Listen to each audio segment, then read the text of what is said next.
So today we're having a pretty chill little video down on the futon because this actually involves 0 of the books up on my shelf and embarrassingly involves all the books that I have on my NetGalley account to be reviewed. I have 15 arcs on NetGalley that I have not reviewed yet. So we're gonna take all of November to catch me up on those. So let's go ahead and get started. Okay, so I will be doing this list based on how old they are versus how new they are. So the oldest ones we will talk about first, the newest ones we will talk about last, and I will talk a little bit about each of them in between. But since there's such a long list of them, I'm not going to go into a lot of detail with each of them. So let me go ahead and get my laptop over here so that I can remember what each of these are about.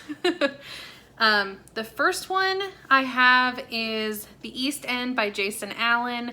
Now this came out on May 7th, so it's been out for a while now. And this is about a tragic accident threatens to unravel 2 families in this gripping novel of suspense and culture clash set in the Hamptons. Okay, so this is about Corey, who is desperately trying to abandon life in the Hamptons, and he does it in the form of breaking into other people's mansions and like pretending he lives there.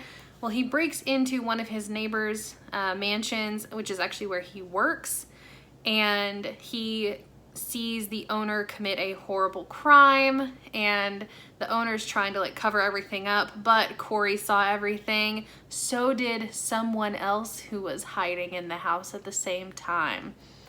I am really excited about this. Sounds right up my alley. Very, not like crazy spooky, but just a little suspenseful, which I am all about right now. Next one is The Last Thing She Remembers by J.S. Monroe. Now this came out on the 28th of May. Again, another super late one. I could probably just go get the book and read it, but I still want to review it on NetGalley just because like I feel awful that I didn't read it beforehand, but I also need that percentage for new approvals to go up. So this is about, or this starts with, who can you trust if you don't know who you are? So this is about a girl that she arrives at a train station and every like form of identification is missing. Like it's gone, it's not in her bags, it's missing. But she finds out that she doesn't actually know who she is either. Like she can't remember who she is. So this book is basically about her trying to put the pieces back together as to who she is, why she was at that train station, and where everything, like all of her identification went. I am super intrigued by this. Definitely sounds a little spooky because that would be terrifying to lose all of your forms of identification anyway. But then to also forget who you are, like that's pretty intense. So I'm definitely looking forward to reading this one. It seems super interesting. The next one is Those People by Louise Candlish, and this was out on June 11th, excuse me. Now this I believe is about some neighbors who are not what they seem, and that's really all I know about it. I know I could sit here and like read the synopsis, but I kind of don't want to. I have multiple times checked this one out of the library trying to read it, but I just don't know if I'm like super interested in it. Hopefully I kind of kick my butt into gear in November because I desperately need to get all of these done. And the more I sit and stare at the cover, the more I get intrigued by this book. Okay. The next one is We Went to the Woods by Kate Dolan Lech. And this was out on July 2nd. This one kind of sounds like it's gonna remind me of like a Secret History by Donna Tartt. Is that the name? But this is about a group of delusional 20-somethings that they believe that the world is basically coming to an end. So they decide to go to upstate New York, find an abandoned farm, renovate it, and basically become like a commune, and I can't imagine that's gonna go well. It sounds like it's actually kind of like thriller mystery, which has me super intrigued. But this could also go in the way of the Karen Rose book that I read earlier this year. I don't remember what that book was called. Obviously I didn't like it, but it kind of scares me that it's going to end up being like that again, which that was very commune-esque as well, and I just I was not interested in it whatsoever. Now this next book actually brings me to an interesting topic. I will be participating in BuzzWord Readathon round 5, and that is November 18th through the 24th. I am really excited about this, but all of the buzzwords are numbers. So like 1, 2, 3, 4, 5, 6, 7, 8, 9, 10, up to however many numbers you can count. And they are also counting words like first, second, third. Like if they have something to do with a number, basically you can put it in this readathon. So this first one is one of the ones I'm going to be reading that week, and this is One Little Secret by Kate Houlihan. This came out July 9th, so like I'm definitely super far behind on it. But this says, everyone has a secret. For some, it's worth dying to protect. For others, it's worth killing. And this is about a lady. Okay, so I'll just read this. It says, the glass beach house was supposed to be the getaway that Susan needed. Eager to help her transplanted family settle down roots in her new town and desperate for some kid-free conversations, she invites her new neighbors to join in on a week-long sublet with her and her workaholic husband. Over the course of the first evening, liquor loosens inhibitions and lips. The three couples begin picking up on the other's marital tensions and work frustrations, as well as revealing their own, but someone says too much, and the next morning one of the women is discovered dead on a private beach. Yeah. This sounds like, oh, it's a Peter Swanson book. I'm trying to think. Is it All the Beautiful Lies, I think? I'm pretty sure it's All the Beautiful Lies. This sounds similar, so hopefully I like it just as much as I liked that book. Now this one sounds like really stupid and goofy, but it's labeled as a mystery thriller, and I'm really excited about that. And that is The Escape Room by Megan Golden. This came out July 30th. This is basically about a bunch of people getting stuck in a room and having to like do puzzles and mysteries trying to escape. But like they may have to kill each other to survive, and I'm very intrigued as to how this all goes down, because it's, yeah, they're caught in a dangerous game of survival. Like, yeah, this sounds it's basically an escape room to the extreme, and I'm pretty excited about that. But this next one is basically a creepy version of the Stepford Wives, and that is The Perfect Wife by J.P. Delaney. This came out August 6th.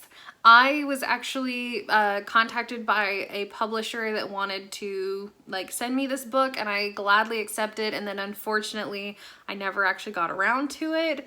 But this is about a woman that she wakes up and has no memory of who she is, what's going on, and the man that is asleep beside her swears to her that he is her husband, that she's a mom, a surfer, an artist, a perfect wife, but his version of the events that happened 5 years ago that have made her kind of fuzzy about her memory, she slowly starts piecing together that that may not actually be true. So this sounds perfect, and I've read a J.P. Delaney before, so I know it's going to be a solid book. Now this next one is another one that I'm going to be reading for the BuzzWord Readathon, and that is The Third Mrs Durst by Anne Aguirre, I believe, and this came out August 8th. Now this says a twisted Cinderella story from New York Times and USA Today best-selling author Anne Aguirre. It says Marlena Atzler Durst lives in her husband's shadow. He controls her every move, what she wears, the food she eats, and the friends she's allowed to make. If she disobeys, there are consequences. and he has all the power. Okay. To outsiders, it seems that she's living a fairy tale life, but nobody ever wonders if Cinderella was happy after she married the prince. Marlena has traded freedom and safety for luxurious imprisonment. I swear I can read, guys. And most days that seems like a bad bargain. Death may be the only exit she's allowed, just like his first wife and his second, unless she flips the script. I am intrigued. This sounds really good. Hopefully it turns out to be a pretty solid book, because I want it to kind of live up to like the My Lovely Wife type standards. Now this next one is The Doll Factory by Elizabeth McNeil, and this came out August 13th. Now I have actually started listening to this on audiobook already. Now this is about a man who is a taxidermist by trade, but he wants to open up like a museum of oddities basically. So he has this little street rat that is like bringing him different unusual creatures for him to taxidermy to one day be able to have his museum or an exhibit in the glass castle. Is that what they call it? Oh, the Great Exhibition. Yeah. Okay. Let me just read this, because I'm not super far into it, so I may be getting something wrong. In 1850s London, the Great Exhibition is being erected in Hyde Park, and among the crowd watching the dazzling spectacle, two people meet by happenstance. For Iris, an arrestingly attractive, aspiring artist, it is a brief and forgettable moment, but for Silas, a curiosity collector enchanted by all things strange and beautiful, the meeting marks a new beginning.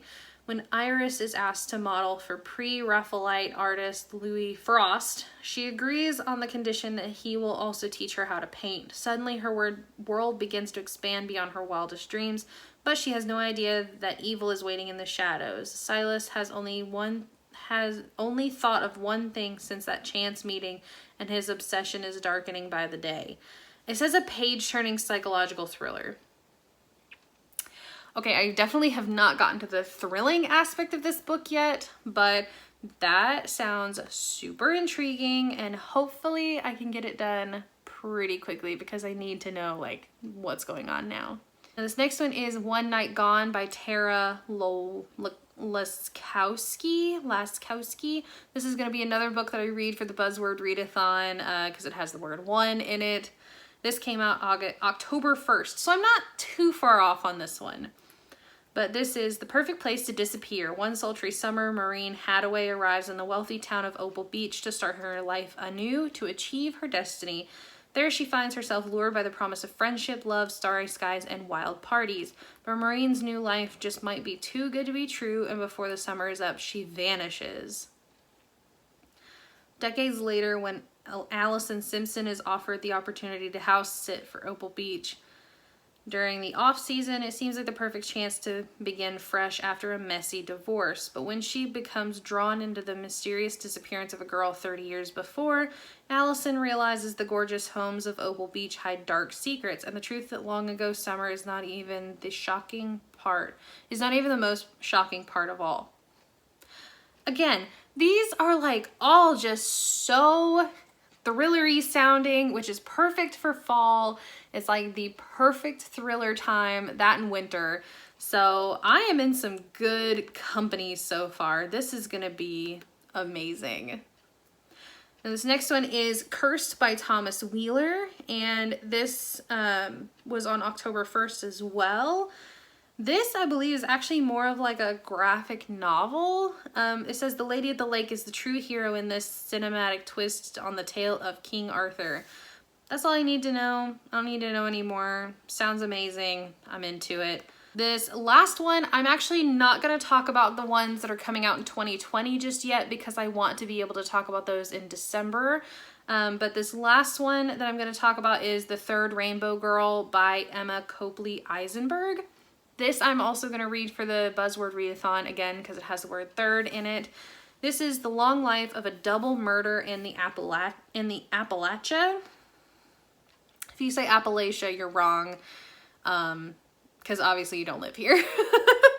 So this says, a stunningly written investigation of the murder of 2 women, showing how a violent crime casts a shadow over an entire community. In the early evening of June 25th, 1980, in Pocahontas County, West Virginia, 2 middle-class outsiders named Vicki Durian and Nancy Santamero were murdered in an isolated clearing. They were hitchhiking to a festival known as the Rainbow Gathering, but never arrived. They traveled with a 3rd woman, however, who lived. For 13 years, no one was prosecuted for the Rainbow murders, though deep suspicion was cast on the succession of local residents in the community. Okay. Depicted as poor, dangerous, and backwards. In 1993, a local farmer was convicted only to be released when a known serial killer and diagnosed schizophrenic named Joseph Paul Franklin claimed responsibility. With the passage of time, as the truth seemed to slip away, the investigation itself caused its own traumas, turning neighbor against neighbor and confirming a fear of the violent outsiders have done the violence outsiders have done to this region for centuries. Okay, so this sounds oh, it's true crime. Now I understand. Because I was like, this sounds way more real than any of the rest of these. I don't remember requesting this one. Probably just because it was from Appalachia that I was like, yeah, sure. So yeah, it's true crime. That makes it infinitely scarier. Oh, this is supposed to be January 2020. Okay, so I guess I'm reading one 2020 book. But anyway, this sounds pretty interesting. Probably gonna be pretty slow if I had to guess. This actually now makes a lot more sense as to why I couldn't find this at the library, because I was trying to, but it's not even released yet. Okay, well, anyway, so that's how many books? 12 that I'm gonna get done in November. I doubt that's gonna happen. But anyway, if you all would like to keep up to date with me attempting to read this many books, please do follow me on Instagram, Twitter, and Goodreads, because that is where I'll be posting about what I'm reading and what I'm thinking, and if I survive all of this. If you all want pretty nails like mine, they're like a really pretty design right now. I do have my Color Street link down below. That is where that is basically how I fund this channel and my reading addiction. It helps out a lot. Plus, you all get pretty nails, so it's a win-win. But anyway, please do like, comment, and subscribe, and I will see you all next time. Bye!